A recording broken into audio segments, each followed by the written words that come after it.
Bismillahirrahmanirrahim. Assalamualaikum warahmatullahi wabarakatuh. Yang terhormat Bapak Ari Suryawan MPD selaku dosen pembimbing mata kuliah Strategi Pembelajaran. Pada kesempatan kali ini saya akan mempresentasikan hasil analisis saya dengan teman-teman saya tentang TPAJK. Sebelumnya, perkenalkan, nama saya Nadia Putri Maharani dengan NPM 2303050005. Dengan teman-teman saya yang membantu saya, yaitu yang pertama, Dia Putri Rosiana dengan NPM 1, lalu yang kedua yaitu Dina Hanifah dengan NPM 8, lalu yang ketiga yaitu Hilda Zahrani dengan NPM 10, dan yang terakhir yaitu Nisa Amelia Kurniasari dengan NPM 45.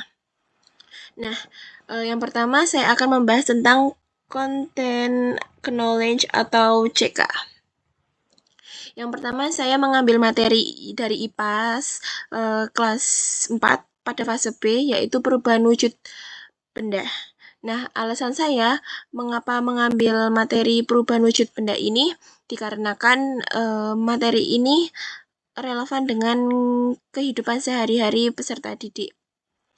Nah, seperti mencairnya es, lalu menguapnya air, atau membukunya saat didinginkan. Nah, hal ini dapat memudahkan siswa untuk menentukan konsep dengan realitas dalam materi pembelajaran. Lalu mendorong anak untuk melihat di sekitar mereka sehingga meningkatkan kemampuan berpikir kritis dan rasa ingin tahu dalam fenomenanya. Lalu yang kedua yaitu capaian pembelajaran.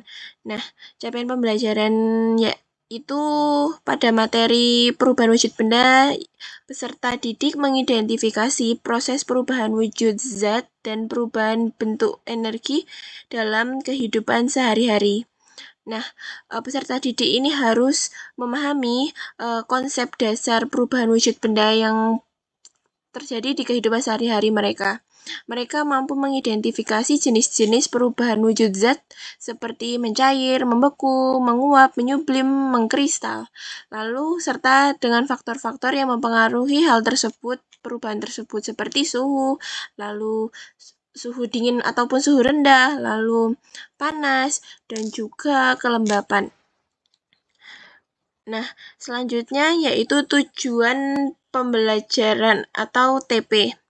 Nah, peserta didik mampu mendemonstrasikan proses perubahan wujud benda dengan benar atau yang terdapat pada C3.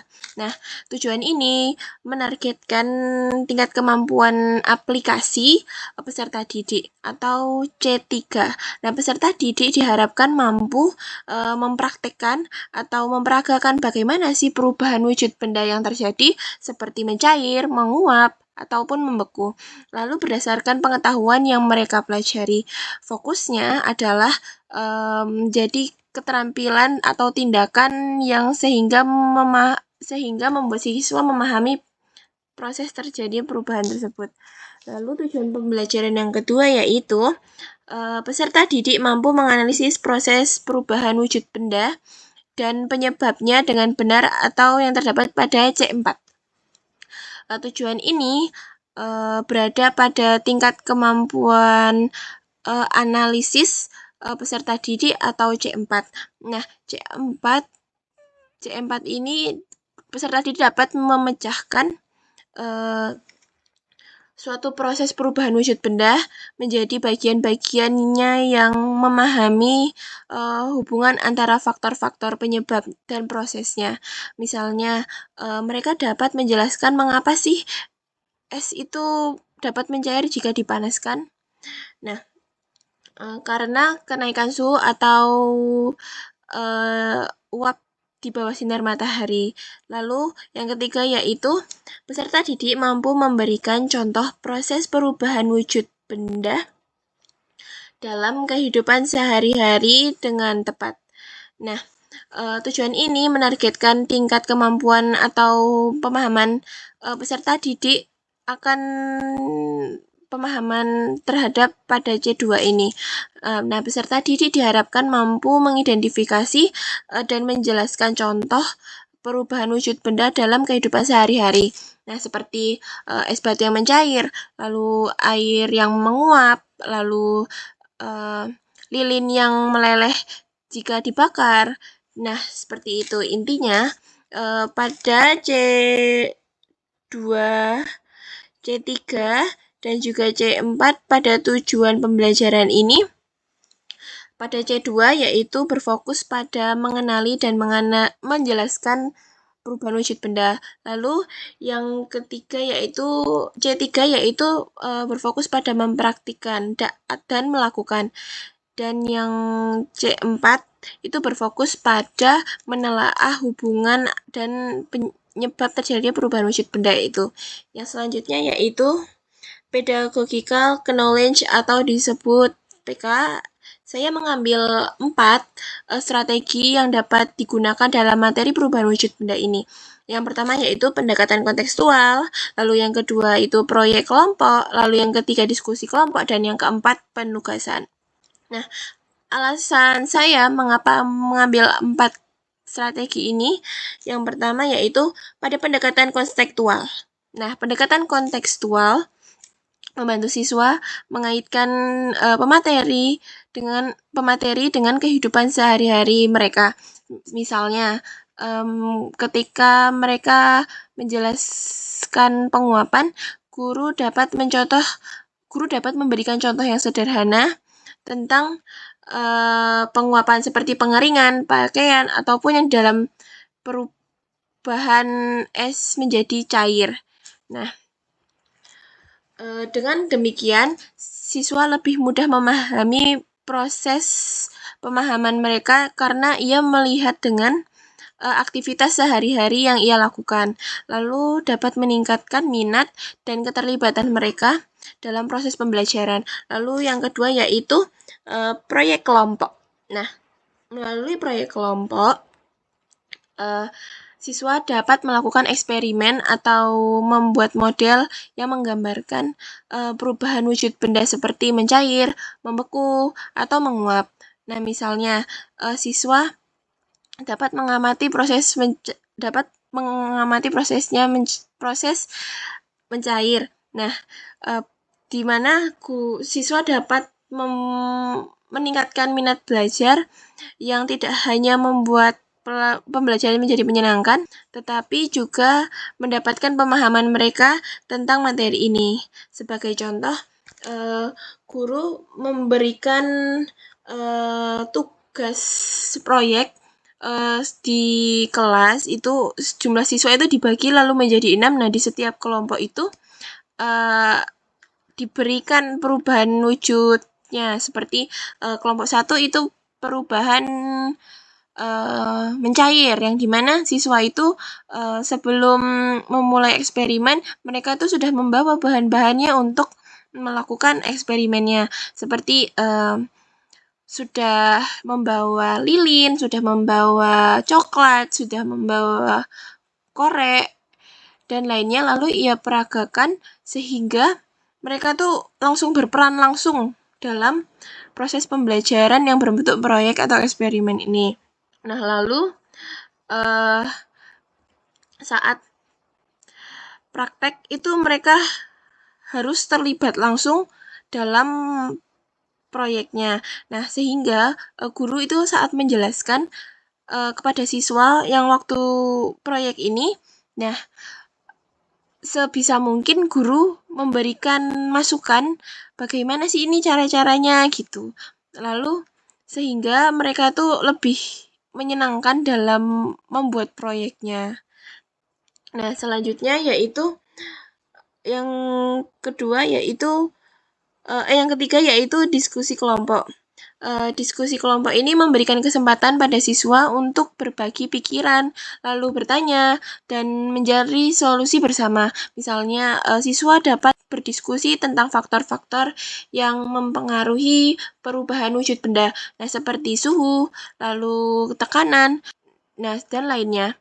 Aktivitas ini melatih siswa untuk berpikir kritis dan bekerja sama sehingga mereka tidak hanya menerima informasi, tetapi ia dapat menemukan dan memahami interaksi sosial juga. Lalu yang keempat yaitu penugasan individu atau penugasan kelompok. Nah, yang menjadi alat evaluasi seorang guru yang menjadi efektif sejauh mana guru dapat memahami materi, guru dapat memberikan materi seperti penugasan sederhana, lalu tanya jawab atau soal tentang perubahan wujud benda. Nah, penugasan ini memungkinkan guru untuk memberikan umpan balik dan membantu siswa mengidentifikasi kekuatan atau kelemahan mereka, serta memadu mereka untuk berbagi pemahaman. Nah, yang selanjutnya yaitu teknologi knowledge atau TK, yang dimana saya mengambil 4 juga teknologi yang dapat digunakan dalam materi perubahan wujud benda ini. Yang pertama yaitu video animasi, lalu yang kedua Canva atau PowerPoint, lalu yang ketiga games atau kuis, dan yang keempat yaitu speaker. Nah, yang pertama yaitu video animasi.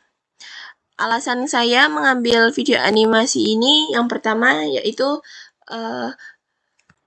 video animasi ini menghadirkan visualisasi yang menarik dan dinamis sehingga memungkinkan siswa memahami perubahan wujud benda. Nah, seperti mencair, membeku, menguap, mencair, membeku, menguap, menyublim, mengembun, dan lainnya, sehingga mereka tidak harus membayangkan, tetapi bisa disetel atau ditayangkan melalui video animasi. Nah, sehingga mereka dapat memahami secara abstrak tentang perubahan wujud benda dengan memadukan video yang berwarna, lalu animasi, dan juga transisi, sehingga siswa itu lebih mudah memahami dan ketertarikan dia menonton video animasi itu menjadi motivasi karena itu hal yang menarik bagi siswa. Nah, sehingga siswa tuh dapat menghubungkan teori yang sudah ia ketahui dalam kehidupan sehari-hari dengan materi yang dipelajarinya. Nah, contohnya seperti ini. Nah, di yang sudah saya tayangkan ini merupakan salah satu contoh video animasi yang bisa diberikan kepada siswa untuk menjadi stimulus dalam pembelajaran. Next, yang selanjutnya, yang kedua yaitu Canva atau PowerPoint. Nah, media presentasi seperti Canva atau PowerPoint membantu guru menyajikan materi dengan tata letak yang menarik dan sistematis. Nah, penggunaan diagram dan poin-poin penting memungkinkan siswa memahami materi secara visual dan terstruktur. Nah, misalnya guru memberikan suatu gambar yang dimana perubahan wujud benda cair yaitu mulanya jadi padat lalu menjadi cair. Nah, guru tersebut menampilkan gambar es batu, lalu gambar air. Nah, sehingga peserta didik itu mampu memahami, oh begitu ya, seperti itu. Nah, berikut ini adalah contoh Canva atau PowerPoint yang bisa guru berikan kepada siswa untuk diberikan menjadi stimulus. Nah, seperti ini. Nah, lalu yang ketiga yaitu kuis atau game. Nah, teknologi kuis seperti guru itu menayangkan di proyektor akan memberikan pengalaman pembelajaran yang menyenangkan. Game ini berbasis perubahan wujud benda yang memungkinkan siswa belajar sambil bermain.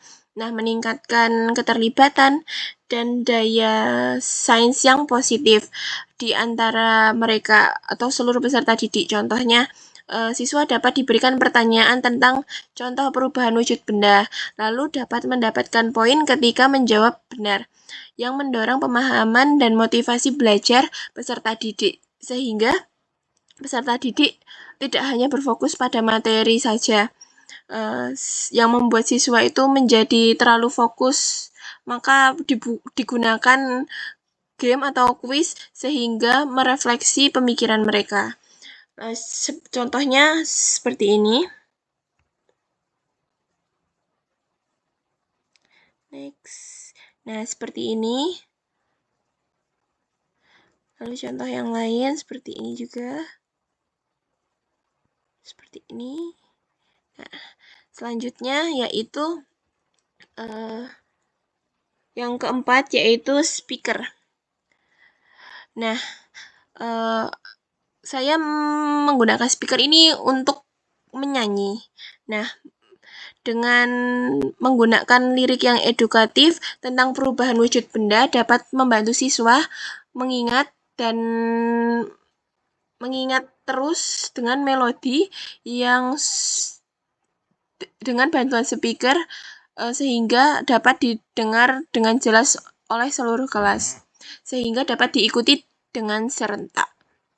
Nah, nyanyian ini dapat menciptakan pembelajaran yang jauh lebih menyenangkan dan mempermudah pengulangan informasi secara tidak langsung.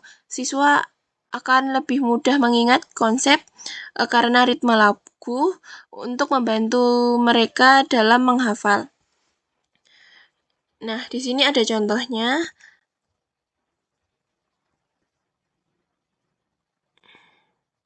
Nah, di sini saya ada contohnya, contoh bernyanyinya gitu. Nah, di sini ada teksnya juga, dan ini saya mengambil lagunya itu dari lagu Potong Bebek Angsa, yang dimana siswa ini dapat meniru lagu ini dengan ritme Potong Bebek Angsa sehingga mereka itu mampu cepat menghafal dengan mudah perubahan wujud benda. Next. Nah, dapat disimpulkan bahwa semua teknologi saling melengkapi untuk menciptakan pembelajaran yang interaktif, menarik, dan efektif pada materi perubahan wujud benda. Nah, sekian dari saya. Bila ada kesalahan dan kekurangan, saya mohon maaf yang sebesar-besarnya. Billahi taufiq wal hidayah. Wassalamualaikum warahmatullahi wabarakatuh.